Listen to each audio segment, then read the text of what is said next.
So, following feedback from our dedicated, loyal audience that we needed to up our production game, we're here in the Venable studio welcoming the next of our Venable legends, Mike Schatzow. Mike was a long term Venable partner. We're going to learn about his career and he will share some of his wisdom with us. Mike, welcome. Thank you so much for taking time to chat with me today. Thanks for asking me. It's always a pleasure to come back to these hallowed halls. So I'm asking folks as part of this series just to go back to what is really foundational about their legal career. And with that as the lens, what is it that made you want to be a lawyer? I'll tell you two things. One was demonstrated in one of the greatest put downs I ever suffered. When I was a law student at the University of Chicago, they had a campus radio station that was desperate for content. So they had some people come over from the law school. And then that was a question I was asked is, why did you go to law school? I went into a long explanation, which was very sincere and honest, about how I went to law school because I wanted to help poor people. And Ann Hamlin, who I don't remember at law school for anything except this put down of me, when she's asked the question, she said, well, unlike Mike, I went to law school because I wanted to become a lawyer. And but it was that was the immediate drive, was I wanted to do poverty law.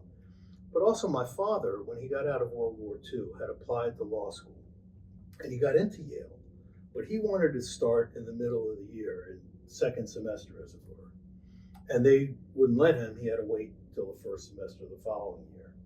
And he never went to law school. He was a frustrated lawyer all his life.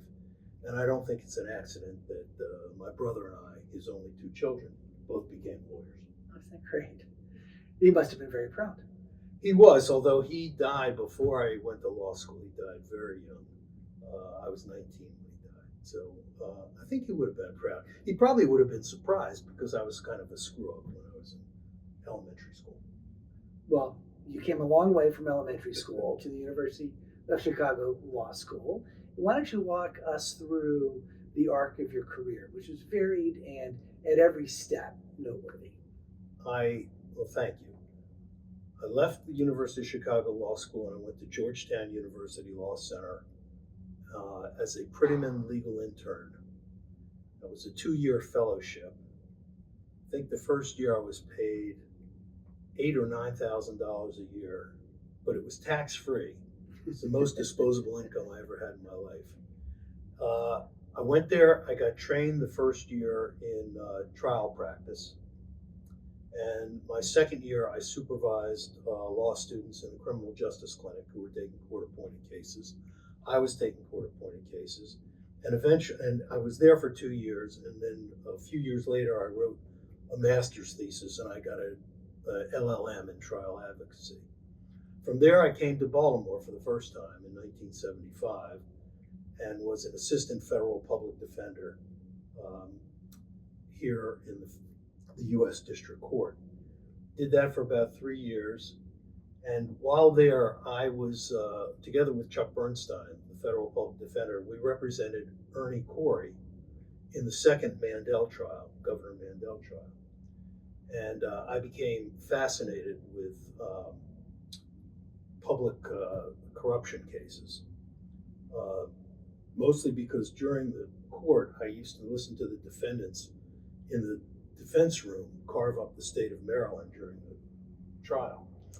And I went down to New Orleans, to the U.S. Attorney's Office, and I spent 3 years there doing lots of public corruption cases and other kinds of fraud cases. Was going to go up to New York, to the U.S. Attorney's Office there. But while looking for apartments, my wife phoned me to tell me that she was pregnant with our first child. We decided we couldn't afford to live in New York and came back to the U.S. Attorney's Office in Baltimore, spent 4 years there.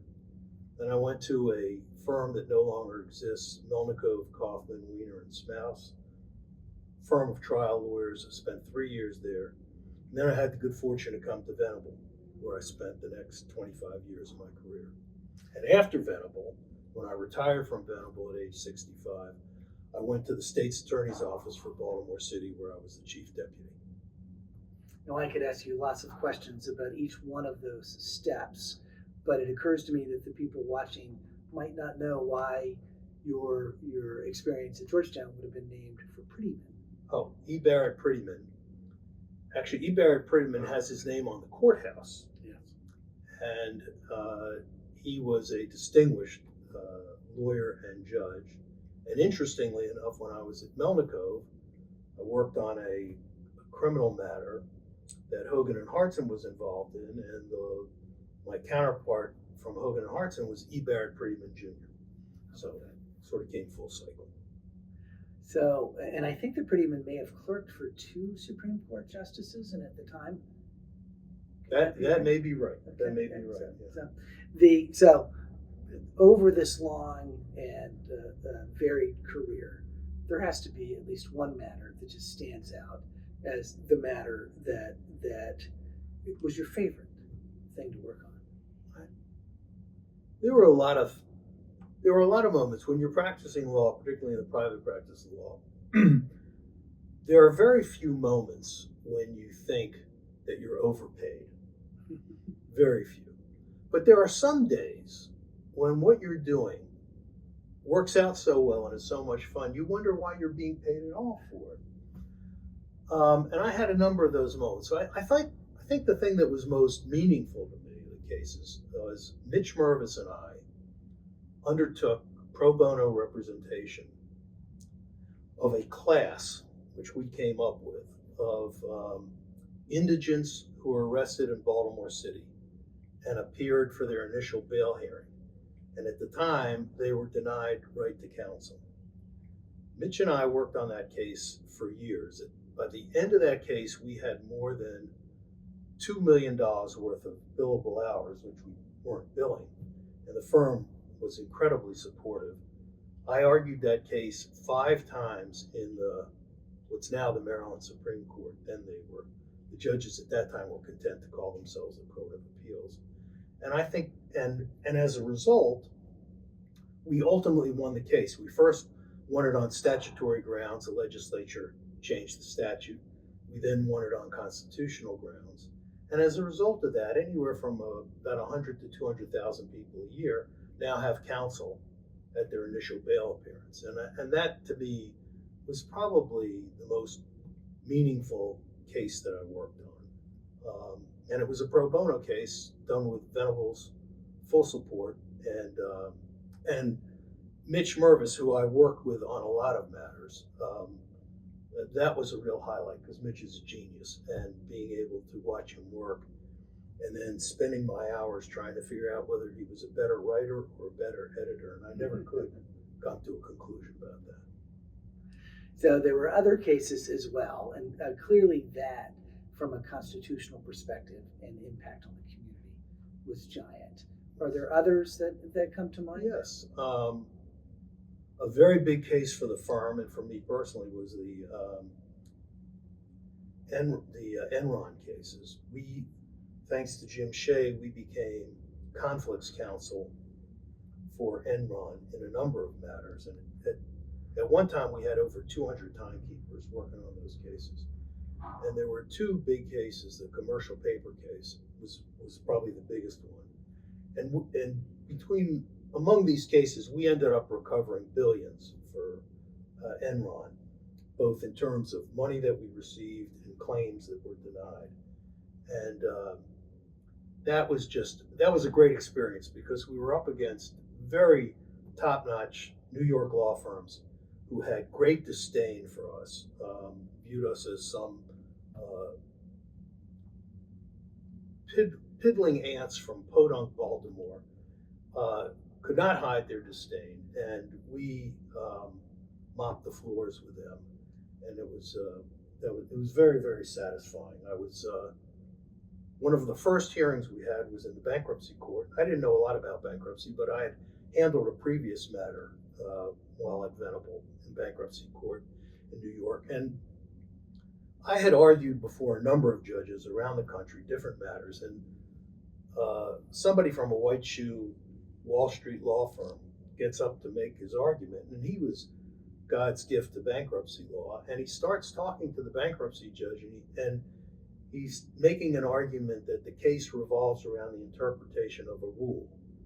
And he says to the judge, "You may not be familiar with this rule, Your Honor, but it's rule such and such. And I have a copy of it just in case you would like to see it."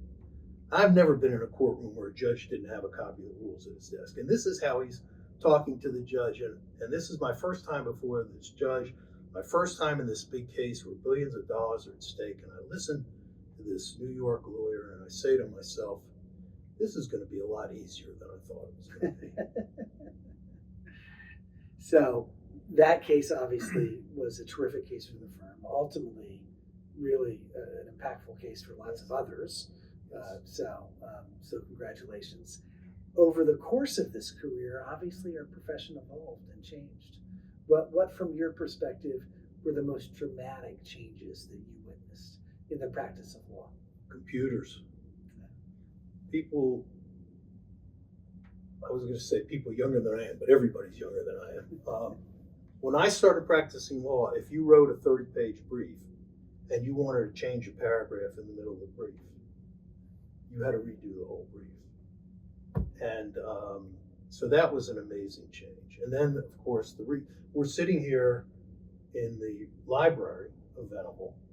And when I started practicing law, I was envious of people who had practiced 75 or 100 years before me because they had much less law to master than I did. Libraries were much smaller. There was F sub, that was it.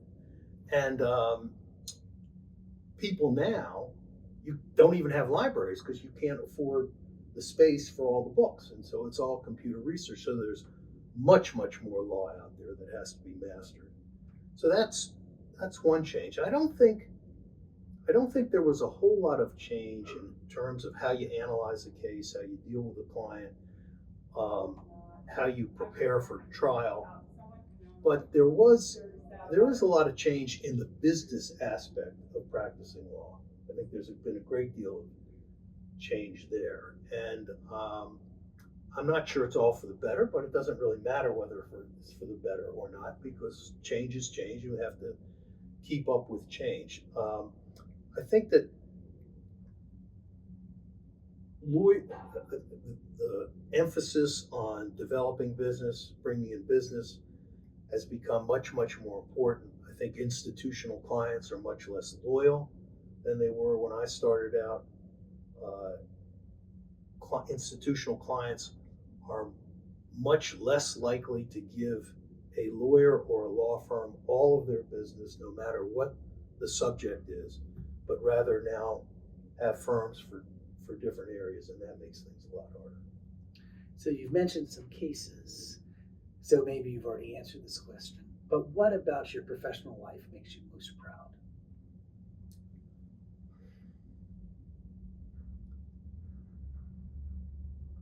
I would say I never quit on a client, and I'm very proud of that. And I had some very difficult cases with judges who felt completely free to dish out as much abuse as they wanted. And I never quit on a client. And the other thing that I'm very proud of, I had an opportunity, which for me, for a trial lawyer, which is what I considered myself to be, I thought was the highest calling. And that is to stand in the well of the court and argue for someone's life, literally. I had a death penalty case that I was court appointed to with Chuck Bernstein, who had been my mentor and who'd been the federal public defender when I came to Baltimore, now Judge Bernstein. And we represented a fellow who was charged with murder in the federal court. And we ultimately prevailed. There was a former Venable partner who was a judge who ruled against us at the trial level. The issue was whether the government had filed its death notice, that is, the notice of their intent to seek the death penalty, whether they had filed it timely. And we argued they were too late and that it was jurisdictional and they were out of court. And we lost in the district court, but we won that case in the Fourth Circuit, made law around the country. I'm very proud of that. As well you should be. It doesn't surprise me because of your humility, but I watched you mentor young lawyers. Curious to hear your thoughts about the importance of that and how rewarding that is. I got great satisfaction out of that when you find young lawyers who want to learn.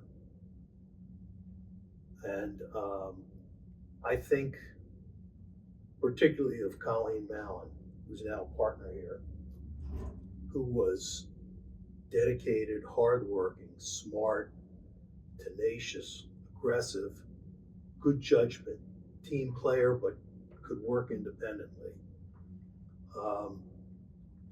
I got a great deal out of satisfaction out of watching her develop, and she is now instrumental in Greg Cross's practice, and she's doing wonderful, wonderful things. And I think it's so important.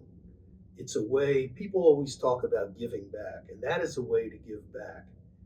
And whether it's saying to a lawyer, I'm going to take a deposition, I can't bill for your time, but come with me here and take the time ahead of time to say, this is what I'm trying to accomplish. This is how I'm going to do it. Let me know how I do. Or I've got a difficult phone call with a client. There's some bad news that has to be delivered. Why don't you just come in the office? You can't bill for this time, but come. And as you watch the lawyers grow and take on more initiative and become more independent and come to you less frequently, there's a tremendous amount of satisfaction that I derived out of it. And I think most senior lawyers do. It's a way of passing on and giving back. And it's so important. And that's why and so it's very important to be around. That's this, the notion of not being in the office is very foreign to me. And so much of what I learned and so much of what I was able to teach was because I was in the office and other people were, and people would just pop into your office or you'd see them at the Xerox machine. And anyway, I got a great deal of satisfaction. I think it's very, very important. I think that's something young lawyers should be looking for, insisting on, demanding, and when they're choosing where they want to work and who they want to work with, that I think is as important as anything else. It was, in fact, your relationship with Colleen about which I was thinking. Today happens to be the day when we make new partners. Oh. I remember your toast for her, and equally beautiful, I remember her toast for you when you were retiring. So yes. It was just such a nice relationship. So I know you have a bunch of Venable stories. What's your favorite? Well, I'm trying to think of the ones that I can actually tell. One of them involves Colleen. Colleen worked very closely with me on the Enron cases. And I don't know why, but we used to take the subway all the time, probably because I'm more of a subway guy than a black car guy. And Colleen, as smart as she is, could never figure out how to get her litigation bag through the subway turnstile. And I used to laugh, and it was funny the first couple of times, but then when she couldn't figure it out, and this went on, I'm talking 20 or 30 times, I couldn't believe it. For somebody with as wonderful as she is, that she couldn't figure this out, just amazed me. So that's one of my favorite Venable stories. Another one involved a litigation, I think it was a litigation retreat, it might have been a firm-wide retreat held in Columbia around Halloween time. And afterwards, we were in a room with a lot of pumpkin decorations, and a number of us were overserved by the establishment. And at one point, set up, probably. At one point, pumpkins became airborne, and one of the participants was being considered for a fairly significant federal position at the time. and came to me, not the next day, because the next day I was nowhere to be seen, but came to me shortly thereafter, very concerned about whether the FBI might turn up this incident on his background investigation. And he was much relieved after I explained to him that at that time, the agents who were doing background investigations were agents who were being punished. There was a punishment detail.